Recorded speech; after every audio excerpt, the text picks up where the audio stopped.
Xitay döwleti 2025-nji ýylda däne önümçiligine ýene-de bol hasyl alanyp, jemi öndürilen däneniň möçürini rekord derece bolan 114,88 million tonna ýetirdi. Bu gorkozy geçen ýyldan deňeşdirilen bir tonnalyk göterim artdy diýip döwlet statistika müdürligi habar berdi. Xitaýyň oba hojalygy oba ýerlerini ötdüriş ministrliginiň ekin önümçilik bölüminiň müdüriniň ornatary Liu Xiaotao'nyň aýtmagyna görä, ekiş meýdanlarynyň giňelmek hemde her birlikden alynan hasylyň ýokarlanmagy esasynda şeýle ötüş gadanly. Däne ekilýän meýdanlar basır 6 ýyl bar idigidäli giňäp gelýär.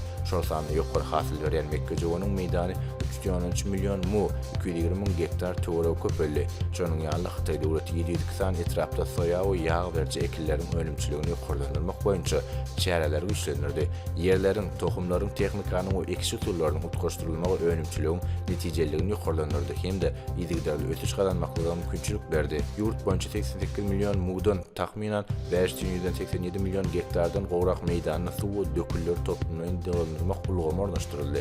Demirgaz Günnogorda 89 million mu, has takyky 592 million hektar meýdanyna gur ekişler geçirildi.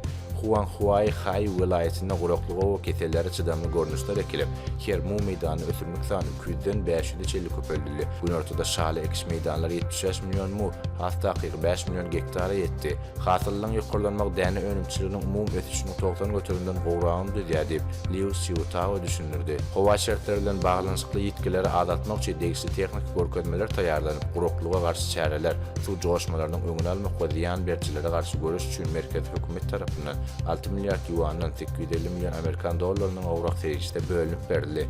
Liu Xiaotao'nyň bellemegine görä, Demirgaz Günnogor we Demirgaz Günnotar vilayetlerinde ötüş has hem ýokary bolup, olaryň esasy bölegi güýdük däneleriniň we Mekkejowynyň önümçiligi düzýändir.